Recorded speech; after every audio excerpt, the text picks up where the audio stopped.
हम लोग इस वीडियो में फिजिक्स यानी कि भौतिक विज्ञान के पहले चैप्टर जिसका नाम है प्रकाश का परावर्तन, तो आज हम आपको इस वीडियो में इसी चैप्टर से संबंधित जितने सारे भी ऑब्जेक्टिव क्वेश्चन हैं, वस्तुनिष्ठ प्रश्न हैं, उन सारे प्रश्न को हम आपको बताएंगे, उन सारे ऑब्जेक्टिव क्वेश्चन हम आपको बताएंगे। और ध्यान रखिएगा, हम आपको इस वीडियो में जितने सारे भी क्वेश्चन बताएंगे, सारे क्वेश्चन बहुत अधिक इंपॉर्टेंट होंगे और सारे वैसे क्वेश्चन होंगे जो आपके आने वाले एग्जाम में पूछे जाने की बहुत अधिक संभावना है। इसलिए आप एक एक क्वेश्चन को ध्यान से देखिएगा और समझिएगा। और उसके पहले हम आपको बता दें कि यह जो चैप्टर है प्रकाश का परावर्तन, इस चैप्टर से संबंधित जितने सारे भी सब्जेक्टिव क्वेश्चन हैं जो आपके बुक में दिए हुए हैं, उन सारे सब्जेक्टिव क्वेश्चन का आंसर भी हम आपको पीछे के वीडियो में बता चुके हैं। तो यदि आप सब्जेक्टिव क्वेश्चन वाला वीडियो नहीं देखे हैं तो डिस्क्रिप्शन में आपको लिंक मिल जाएगा, या फिर आप हमारे चैनल के प्लेलिस्ट में जाकर के भी सारे वीडियो देख सकते हैं। तो हम आपको इस वीडियो में बताएंगे प्रकाश का परावर्तन चैप्टर से संबंधित सारे ऑब्जेक्टिव क्वेश्चन। तो आप सभी लोग इस वीडियो को लाइक कर दीजिए, चैनल पर नए हैं तो चैनल को सब्सक्राइब करके बेल आइकन दबा दीजिए ताकि आने वाले सभी वीडियो का नोटिफिकेशन भी आपके पास पहुंचता रहे। तो चलिए हम वीडियो को शुरू करते हैं। तो सबसे पहला नंबर क्वेश्चन कह रहा है कि गोलीय दर्पण के परावर्तन पृष्ठ की वृत्ताकार सीमा रेखा का व्यास क्या कहलाता है। क्वेश्चन को पहले आप ध्यान से समझिएगा और ध्यान से पढ़िएगा। गोलीय दर्पण के परावर्तन पृष्ठ की वृत्ताकार सीमा रेखा का व्यास क्या कहलाता है। तो इसका ऑप्शन है मुख्य फोकस कहलाता है, बी नंबर ऑप्शन है वक्रता त्रिज्या कहलाता है, सी नंबर ऑप्शन है प्रधान अक्ष कहलाता है और डी नंबर ऑप्शन है गोलीय दर्पण का द्वारक कहलाता है। तो पहला का सही आंसर होगा कि गोलीय दर्पण के परावर्तन पृष्ठ की वृत्ताकार सीमा रेखा का व्यास वक्रता त्रिज्या कहलाता है। तो पहला का बी नंबर ऑप्शन सही हो जाएगा। दूसरा नंबर क्वेश्चन हम लोग देखेंगे। तो दूसरा नंबर क्वेश्चन कह रहा है कि दंत विशेषज्ञ जो दांत के डॉक्टर होते हैं वह किस दर्पण का उपयोग मरीजों के दांतों का बड़ा प्रतिबिंब देखने के लिए करता है। क्योंकि आप सभी लोग देखे होंगे कि दांत का जो डॉक्टर होता है वह अपने पास एक दर्पण रखता है जिसे वह आपके मुंह में लगाकर देखता है। उससे क्या होता है कि आपके दांतों का आकार उसे बड़ा दिखाई पड़ता है, जिससे उसे रोगी को देखने में ज़्यादा सुविधा मिलती है। तो यही यहाँ पर पूछ रहा है कि जिस दर्पण का उपयोग दंत विशेषज्ञ करते हैं वह कौन सा दर्पण होता है। ऑप्शन है समतल दर्पण, बी नंबर ऑप्शन है अवतल दर्पण, सी है उत्तल दर्पण और डी है इनमें से सभी। तो हम आपको सब्जेक्टिव क्वेश्चन वाले वीडियो में इन सभी बातों को विस्तार से बताए हैं कि जो दांत के डॉक्टर होते हैं वह दांतों को देखने के लिए, दांतों के बड़ा प्रतिबिंब को देखने के लिए अवतल दर्पण का प्रयोग करते हैं। और साथ साथ हम आपको यह भी बताए थे कि सिर्फ अवतल दर्पण में ही किसी भी वस्तु का प्रतिबिंब जो होता है वह वस्तु के आकार से बड़ा बनता है और इसी का उल्टा उत्तल दर्पण में छोटा प्रतिबिंब बनता है। इसलिए आप लोग ध्यान रखिएगा, अवतल में हमेशा बड़ा प्रतिबिंब बनता है और उत्तल दर्पण में हमेशा छोटा प्रतिबिंब बनता है।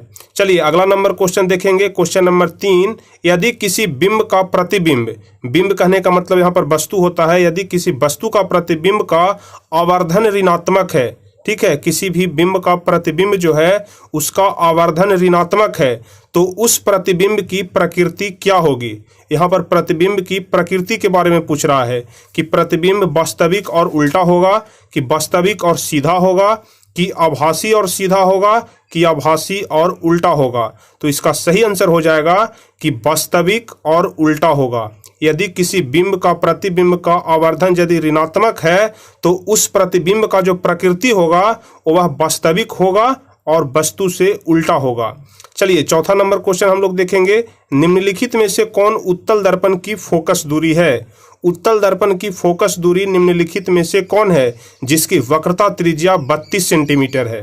तो आप लोग हमेशा ध्यान रखिएगा, वक्रता त्रिज्या हम आपको बताए थे कि फोकस दूरी जो होती है वह वक्रता त्रिज्या की आधी होती है। ठीक है, फोकस दूरी वक्रता त्रिज्या की आधी होती है। फोकस दूरी बराबर होता है r/2। r कहने का मतलब कि वक्रता त्रिज्या होता है, तो रेडियस का सीधे आधा होता है फोकस दूरी।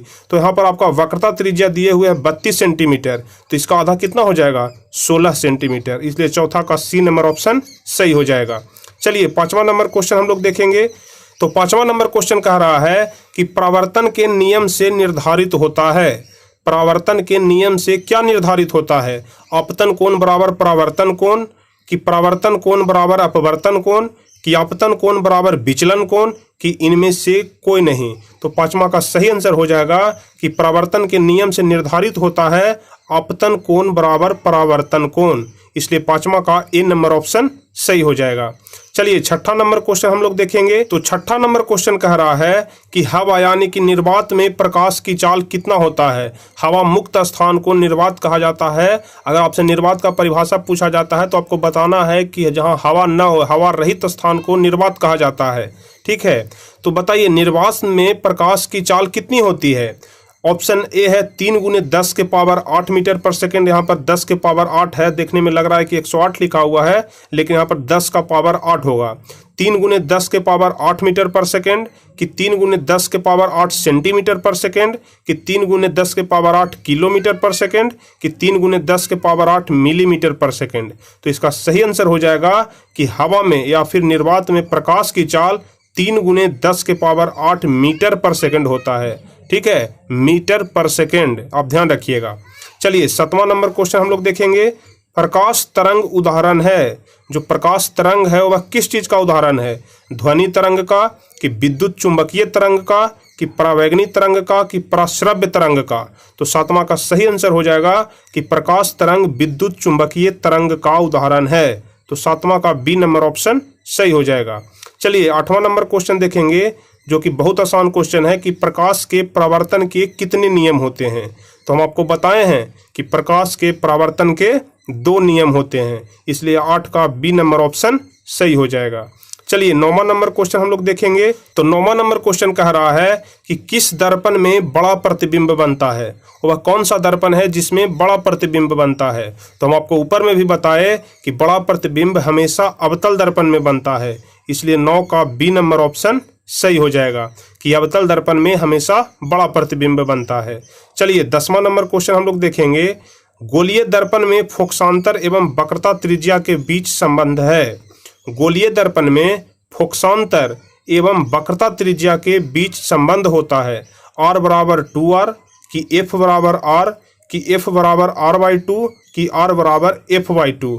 तो आप हमेशा ध्यान रखिएगा कि गोलीय दर्पण में जो फोकसांतर और वक्रता त्रिज्या के बीच का संबंध होता है वह होता है F बराबर R/2। जैसा कि आपको हम अभी अभी ऊपर में भी बताए कि F बराबर R/2 यानी कि फोकस दूरी वक्रता त्रिज्या की आधी होती है। चलिए 11 नंबर क्वेश्चन देखेंगे। सर्च लाइट का परावर्तक सतह होता है। सर्च लाइट का परावर्तक सतह कैसा होता है। उत्तल होता है, कि अवतल होता है, कि समतल होता है, कि उत्तल और अवतल दोनों होता है। तो 11 का सही आंसर हो जाएगा कि सर्च लाइट का परावर्तक सतह अवतल होता है। 11 का बी नंबर ऑप्शन सही हो जाएगा। चलिए 12 नंबर क्वेश्चन हम लोग देखेंगे। दाढ़ी बनाने में कौन सा दर्पण उपयुक्त होता है। आप लोग नाई के पास जाते होंगे और नाई दाढ़ी बनाने में जिस दर्पण का उपयोग करता है वह कौन सा दर्पण होता है। समतल दर्पण, कि उत्तल दर्पण, कि अवतल दर्पण, कि इनमें से कोई नहीं। तो दाढ़ी बनाने में भी अवतल दर्पण का प्रयोग किया जाता है। ठीक है, दाढ़ी बनाने में भी अवतल दर्पण का प्रयोग किया जाता है। चलिए 13 नंबर क्वेश्चन देखेंगे। इनमें से दर्पण सूत्र कौन सा है। बहुत अधिक इंपॉर्टेंट क्वेश्चन है दर्पण सूत्र, इसे आप लोग ध्यान से याद रखिएगा। तो बताइए निम्नलिखित में से दर्पण सूत्र कौन सा है। तो हम आपको इन सभी चीज़ों के बारे में विस्तार से सब्जेक्टिव क्वेश्चन वाले वीडियो में आपको हम बता चुके हैं, तो इसलिए आप लोग को बताना है कि दर्पण सूत्र इनमें से कौन सा है। ऑप्शन है 1/v माइनस 1/u बराबर 1/f। बी नंबर ऑप्शन है 1/f इंटू 1/u बराबर 1/v। यहाँ पर बीच का जो सिंबल है माइनस प्लस वो छूट गया है, इसलिए हम आपको इसका सही आंसर बता दे रहे हैं कि दर्पण सूत्र जो होता है 1/v प्लस 1/u बराबर 1/f होता है। ठीक है, आप लोग इसे ध्यान रखिएगा। 1/v प्लस 1/u बराबर 1/f होता है। ठीक है, 1/f होता है, यही इसी को हम लोग दर्पण सूत्र कहते हैं। चलिए 14 नंबर क्वेश्चन देखेंगे। किस दर्पण में केवल आभासी प्रतिबिंब बनता है। और वह कौन सा दर्पण है जिसमें केवल और केवल आभासी प्रतिबिंब ही बनता है। ऑप्शन है समतल, बी नंबर ऑप्शन है अवतल, सी है उत्तल और डी है समतल तथा उत्तल। तो 14 का सही आंसर हो जाएगा कि समतल तथा उत्तल दोनों में आभासी प्रतिबिंब बनता है। तो 14 का सही आंसर हो जाएगा कि केवल और केवल समतल और उत्तल दोनों में आभासी प्रतिबिंब बनता है, इसलिए 14 का डी नंबर ऑप्शन सही हो जाएगा। चलिए 15 नंबर क्वेश्चन कह रहा है कि समतल दर्पण में प्रतिबिंब की प्रकृति क्या होती है। ऑप्शन है वास्तविक होती है, कि वास्तविक तथा सीधा होती है, कि वास्तविक और उल्टा होती है, कि आभासी तथा बराबर होती है।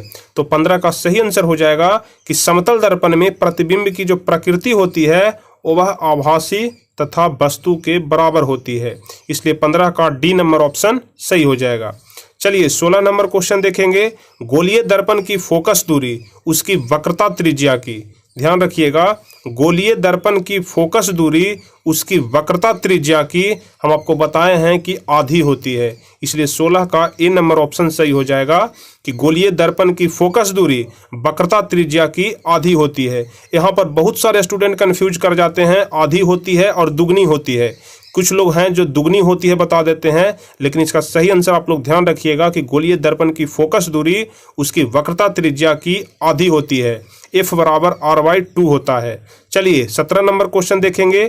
किसी वस्तु का आवर्धित काल्पनिक प्रतिबिंब बनता है, किसी भी वस्तु का आवर्धित और काल्पनिक प्रतिबिंब बनता है अवतल दर्पण से, कि समतल दर्पण से, कि उत्तल दर्पण से, कि सभी दर्पण से। तो 17 का सही आंसर हो जाएगा कि किसी भी वस्तु का आवर्धित और काल्पनिक प्रतिबिंब सिर्फ और सिर्फ अवतल दर्पण से ही बनता है, तो 17 का ए नंबर ऑप्शन सही हो जाएगा। चलिए 18 नंबर क्वेश्चन हम लोग देखेंगे।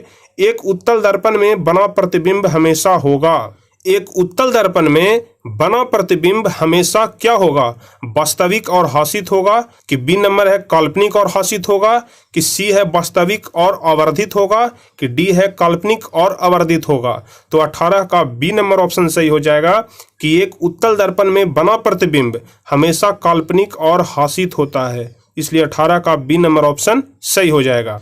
अब हम लोग अगला नंबर क्वेश्चन देखेंगे। Question number 19। ईंट है, ईंट जिससे घर बनाया जाता है, तो वह ईंट क्या है, एक पारदर्शी पदार्थ है, कि अपारदर्शी पदार्थ है, कि पारभासी पदार्थ है, कि इनमें से कोई नहीं। तो आप लोग को हम बताए हैं कि ईंट है जो अपारदर्शी पदार्थ है। पारदर्शी मतलब होता है कि हम लोग जिसके आर पार देख सके, जैसे शीशा होता है हम लोग उसके आर पार देख लेते हैं, लेकिन यहाँ पर ईंट है हम उसके आर पार नहीं देख सकते हैं, इसलिए यह अपारदर्शी पदार्थ के अंतर्गत आता है। चलिए 20वां नंबर क्वेश्चन है। हमारी आंखें जो देख सकती है वह वस्तुएं कौन सी वस्तु कहलाती है, दीप्त वस्तु कहलाती है, कि प्रदीप्त वस्तु कहलाती है, कि दीप्त या प्रदीप्त दोनों कहलाती है, कि इनमें से कोई नहीं। तो 20 का सही आंसर होगा कि हमारी आंखें जो देख सकती है वह दीप्त और प्रदीप्त दोनों वस्तु कहलाती है, मतलब दीप्त वस्तु को भी हमारी आंखें देख सकती है और प्रदीप्त वस्तु को भी हमारी आंखें देख सकती है। चलिए 21 नंबर क्वेश्चन देखेंगे। एक मनुष्य समतल दर्पण की ओर 3 मीटर पर सेकंड की चाल से आ रहा है। क्वेश्चन को ध्यान से पढ़िएगा। एक मनुष्य है वो समतल दर्पण की ओर 3 मीटर पर सेकंड की चाल से आ रहा है और मनुष्य को दर्पण में अपना प्रतिबिंब किस चाल से आता हुआ प्रतीत होगा। ठीक है, आपको बताना है कोई भी मनुष्य है वह समतल दर्पण में, यहाँ पर सबसे ज्यादा इंपॉर्टेंट है कि समतल दर्पण में आ रहा है और 3 मीटर पर सेकंड की चाल से आ रहा है, तो मनुष्य को दर्पण में अपना प्रतिबिंब जो है वह किस चाल से आता हुआ प्रतीत होगा। तो आप लोग याद रखिएगा, यदि समतल दर्पण में कोई भी मनुष्य कितना भी गति से आ रहा हो, 3 मीटर पर सेकेंड या फिर 6 मीटर पर सेकेंड या फिर 10 मीटर पर सेकेंड, आपको सीधे उसका दुगना कर देना है। यानी कि अगर 3 मीटर पर सेकेंड की रफ्तार से आ रहा है तो समतल दर्पण में उसको 6 मीटर पर सेकेंड की रफ्तार से आता हुआ प्रतीत होगा, इसलिए 21 का सी नंबर ऑप्शन सही हो जाएगा। इस क्वेश्चन को आप लोग ध्यान रखिएगा, इस प्रकार का क्वेश्चन आपके परीक्षा में पूछा जा सकता है। चलिए 22 नंबर क्वेश्चन हम लोग देखेंगे। तो 22 नंबर क्वेश्चन कह रहा है कि संयुग्मी फोकस संभव है, संयुग्मी फोकस संभव है केवल उत्तल दर्पण में, कि अवतल दर्पण में, कि समतल दर्पण में, कि साधारण कांच में। तो आप लोग याद रखिएगा कि संयुग्मी फोकस जो होता है वह केवल अवतल दर्पण में ही संभव होता है, इसलिए 22 का बी नंबर ऑप्शन सही हो जाएगा। चलिए अगला नंबर क्वेश्चन देखेंगे। Question number 23। एक उत्तल दर्पण की फोकस दूरी 20 सेंटीमीटर है। एक उत्तल दर्पण है जिसकी फोकस दूरी 20 सेंटीमीटर है, उसकी वक्रता त्रिज्या क्या होगी। ऑप्शन है 10 सेंटीमीटर होगी, 15 सेंटीमीटर होगी, कि 20 सेंटीमीटर होगी, कि 40 सेंटीमीटर होगी।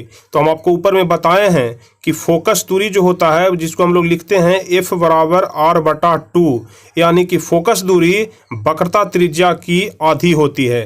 तो यहाँ पर फोकस दूरी कितना दिया हुआ है, 20 सेंटीमीटर दिया हुआ है। तो हमको यहाँ पर वक्रता त्रिज्या निकालना है। तो हम लोग यहाँ पर समझेंगे कि यदि F बराबर R/2 होता है तो हम लोग यदि R बराबर लिखना चाहेंगे तो F × 2 हो जाएगा, यानी कि F का दुगना हो जाएगा। तो यहाँ पर F कितना दिया हुआ है, 20 सेंटीमीटर दिया हुआ है। तो हम लोग इसका दुगना करेंगे तो 40 सेंटीमीटर हो जाएगा। तो इसलिए आप लोग इस फॉर्मूले को अच्छे से याद कर लीजिएगा, F बराबर R/2, फोकस दूरी हमेशा वक्रता त्रिज्या की आधी होती है। इसी से हम लोग वक्रता त्रिज्या भी निकाल लेंगे क्रॉस मल्टीप्लिकेशन करके। जैसे R बराबर 2F हो गया तो 2 के जगह हम लोग 2 को रहने देंगे और F के जगह जो F का मान है फोकस दूरी है उसे पुट कर देंगे। तो 20 × 2 बराबर कितना हो जाएगा, वक्रता त्रिज्या बराबर 40 सेंटीमीटर आंसर हो जाएगा। चलिए अगला नंबर क्वेश्चन देखेंगे, क्वेश्चन नंबर 24। यदि किसी वस्तु को एक दर्पण के सामने निकट रखने पर प्रतिबिंब सीधा बने। क्वेश्चन को ध्यान से पढ़िएगा। कोई भी वस्तु है और हम लोग यदि उस वस्तु को एक दर्पण के सामने उसके निकट में रखते हैं तो जो प्रतिबिंब है वह सीधा बन रहा है, किंतु दूर रखने पर प्रतिबिंब उल्टा बन रहा है, तो वह कौन सा दर्पण होगा। तो आप लोग इस प्रकार के क्वेश्चन में हमेशा ध्यान रखिएगा कि यदि हम लोग किसी दर्पण के नज़दीक में किसी वस्तु को रख रहे हैं तो वह सीधा बन रहा है और दूर में रख रहे हैं तो वह प्रतिबिंब उल्टा बन रहा है, तो वह हमेशा और हमेशा अवतल दर्पण ही होगा। तो 24 का बी नंबर ऑप्शन सही हो जाएगा। चलिए 25वां नंबर क्वेश्चन कह रहा है कि किसी दर्पण के सामने आप चाहे जितनी दूरी पर खड़े हों आपका प्रतिबिंब सीधा ही बनता है, तो संभवतः वह कौन सा दर्पण है। ठीक है, क्वेश्चन को पहले ध्यान से पढ़िए। किसी भी दर्पण के सामने आप चाहे जितनी दूरी पर भी खड़ा हो, मतलब कि अगर दर्पण यहाँ पर है तो आप या तो यहाँ से 2 मीटर पर खड़ा हो या फिर 4 मीटर पर खड़ा हो या फिर 6 मीटर पर खड़ा हो, इससे कोई फर्क नहीं पड़ता है। आप चाहे जितनी दूरी पर भी खड़ा हो, आपका प्रतिबिंब यदि सीधा बनता है तो वह दर्पण कौन सा होगा, अवतल होगा कि समतल होगा कि उत्तल होगा कि समतल तथा उत्तल होगा। तो 25 का सही आंसर हो जाएगा समतल तथा उत्तल होगा, इसलिए 25 का डी नंबर ऑप्शन सही हो जाएगा। चलिए 26 नंबर क्वेश्चन हम लोग देखेंगे। यदि किसी वस्तु को एक दर्पण के सम्मुख किसी भी दूरी पर रखने से उस वस्तु का प्रतिबिंब सदैव सीधा और छोटा बनता है। ठीक है, कोई भी वस्तु है और एक दर्पण के सम्मुख किसी भी दूरी पर रखने पर, मतलब कि या तो हम पास में रख दें या फिर दूर में रख दें, इससे कोई फर्क नहीं पड़ता है, उसके सम्मुख में होना चाहिए और कितना भी दूरी पर रख दें, यदि प्रतिबिंब हमेशा सीधा और छोटा बन रहा है तो वह दर्पण कौन सा होगा। तो हम आपको बताए हैं कि यदि किसी भी दर्पण में अगर वस्तु का प्रतिबिंब जो है वह वस्तु के आकार से छोटा बन रहा है, इसका मतलब कि वह उत्तल दर्पण होगा, इसलिए 26 का बी नंबर ऑप्शन सही हो जाएगा। चलिए 27 नंबर क्वेश्चन देखेंगे। तो 27 नंबर क्वेश्चन कह रहा है कि उत्तल दर्पण से प्रतिबिंब सदैव बनता है। उत्तल दर्पण से जो प्रतिबिंब है वह सदैव बनता है, कहाँ पर बनता है, वक्रता केंद्र तथा फोकस के बीच बनता है, वक्रता केंद्र तथा अनंत के बीच बनता है, ध्रुव तथा फोकस के बीच बनता है, कि कहीं भी बन सकता है।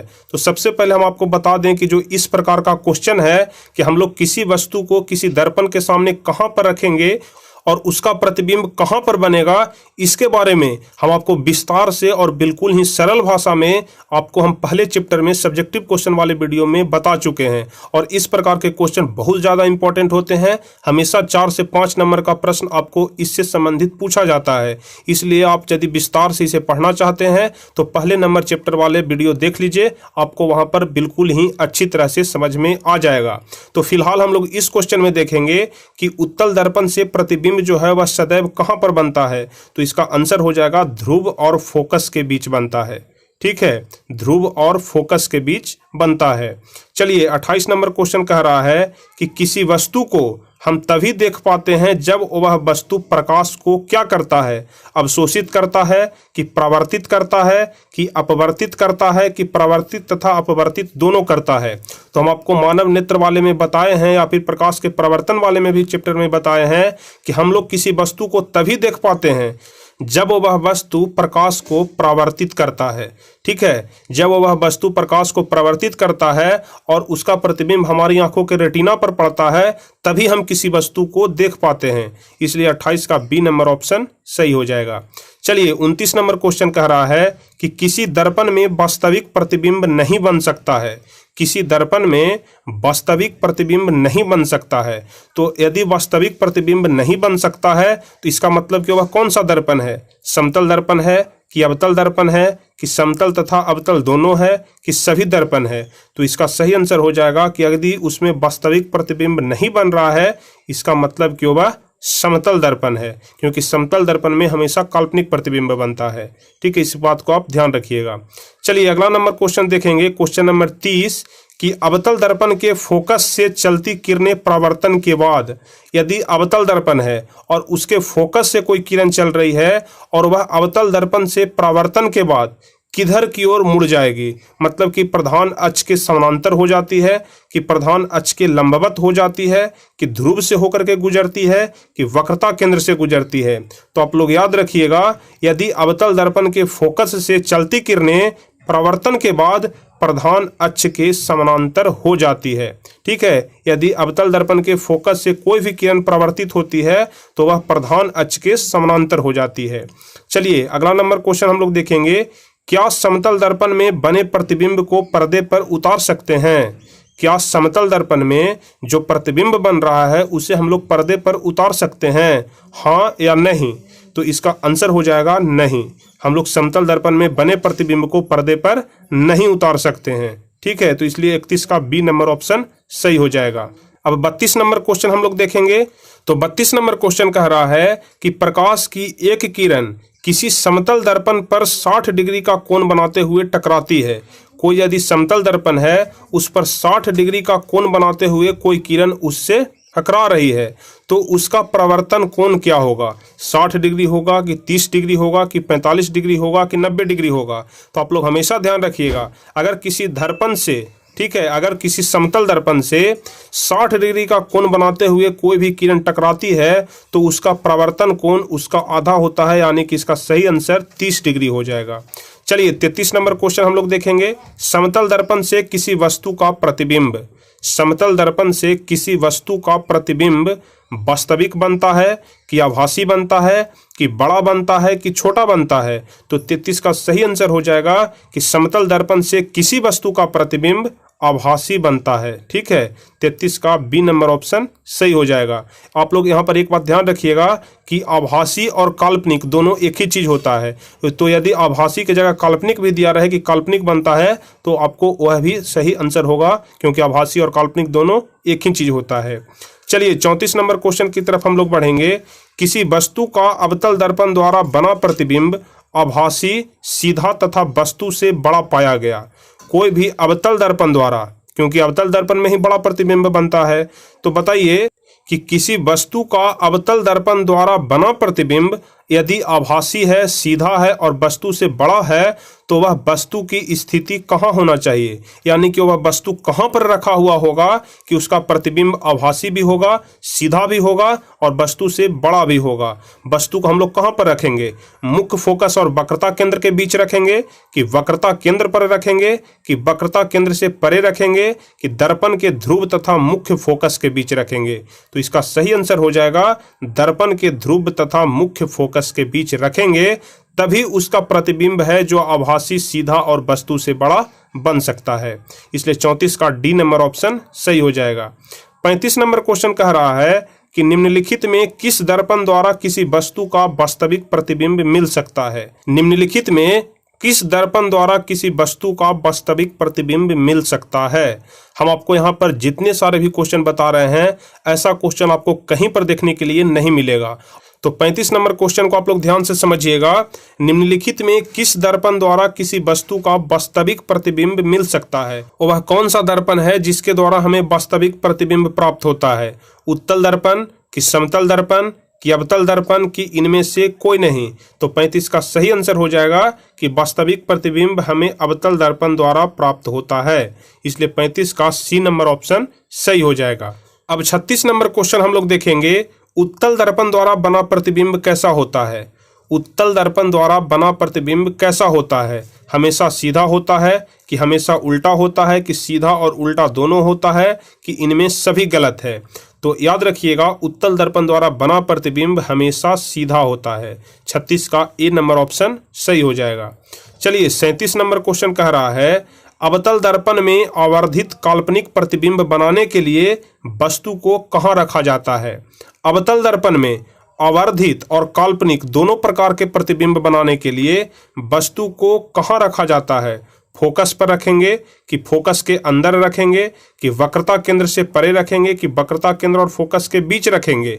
तो याद रखिएगा, अवतल दर्पण में आवर्धित काल्पनिक प्रतिबिंब बनाने के लिए हम लोग वस्तु को फोकस के अंदर रखेंगे। 37 का बी नंबर ऑप्शन सही हो जाएगा। चलिए 38 नंबर क्वेश्चन कह रहा है कि एक गोलीय दर्पण द्वारा बने प्रतिबिंब का आवर्धन ऋणात्मक हो तो प्राप्त प्रतिबिंब कैसा होगा? यदि प्रतिबिंब का आवर्धन ऋणात्मक हो, यहाँ पर समझने वाली बात है कि गोलीय दर्पण में प्रतिबिंब का आवर्धन जो है वह ऋणात्मक है, तो जो हमें प्रतिबिंब प्राप्त होगा वह उल्टा होगा कि सीधा होगा कि सीधा भी हो सकता है और उल्टा भी हो सकता है कि इनमें सभी गलत है। तो हमेशा आप याद रखिएगा कि किसी भी गोलीय दर्पण में प्रतिबिंब का आवर्धन यदि ऋणात्मक हो तो वह जो प्राप्त प्रतिबिंब होगा वह हमेशा उल्टा होगा। इसलिए 38 का ए नंबर ऑप्शन सही हो जाएगा।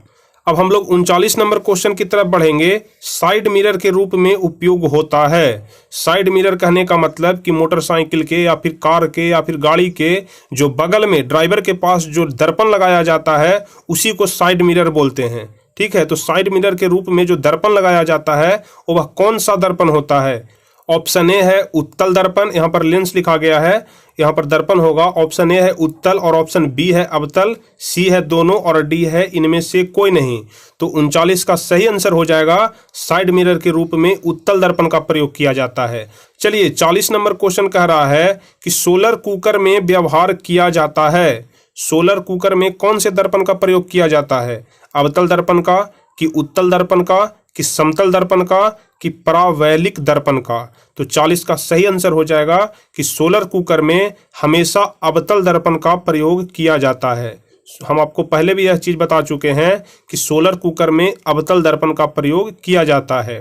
तो हम लोग इस वीडियो में क्वेश्चन नंबर 40 तक देखे, यानी कि ऑब्जेक्टिव क्वेश्चन अभी तक हम आपको 40 बताए हैं। लेकिन हम आपको बता दें कि यह जो चैप्टर है प्रकाश का प्रवर्तन, यह थोड़ा बड़ा चैप्टर है। इसमें टोटल कुल क्वेश्चन की संख्या 75 है। ठीक है, हम आपको इसमें 75 महत्वपूर्ण ऑब्जेक्टिव क्वेश्चन बताएंगे। तो शेष 30 या 35 क्वेश्चन और इसमें बच गया है, जिसे कि हम लोग अगले पार्ट वाले वीडियो में आपको बता देंगे। क्योंकि 75 क्वेश्चन बनाने में यह वीडियो बहुत अधिक लंबा हो जाएगा, इसलिए हम इसे अगले पार्ट वाले वीडियो में आपको बता देंगे। तो हम आपको अगले पार्ट वाले वीडियो में क्वेश्चन नंबर 41 से बताएंगे। तो आप लोग अगले पार्ट वीडियो को भी जरूर देखिएगा, ताकि आपका जो यह चैप्टर है प्रकाश का प्रवर्तन, इस चैप्टर से संबंधित सारे ऑब्जेक्टिव क्वेश्चन आपको अच्छे से समझ में आ जाए, अच्छे से याद हो जाए। तो चलिए, आपको यह वीडियो कैसा लगा आप हमें नीचे कमेंट में जरूर बताइए। और यदि वीडियो आपको अच्छा लगा हो, आपके लिए अगर हेल्पफुल हुआ हो, तो आप इस वीडियो को लाइक करना बिल्कुल ना भूलें और इस वीडियो को अधिक से अधिक शेयर करिए। और जो भी स्टूडेंट इस चैनल पर नए हैं वह चैनल को सब्सक्राइब कर लीजिए, ताकि आपको आगे के भी सभी वीडियो का नोटिफिकेशन आपको मिलते रहे। क्योंकि आपको इस चैनल पर सभी सब्जेक्ट की तैयारी बहुत ही बेहतरीन ढंग से कराई जा रही है। तो चलिए, फिर मिलेंगे हम आपसे अगले वीडियो में। तब तक के लिए जय हिंद, धन्यवाद।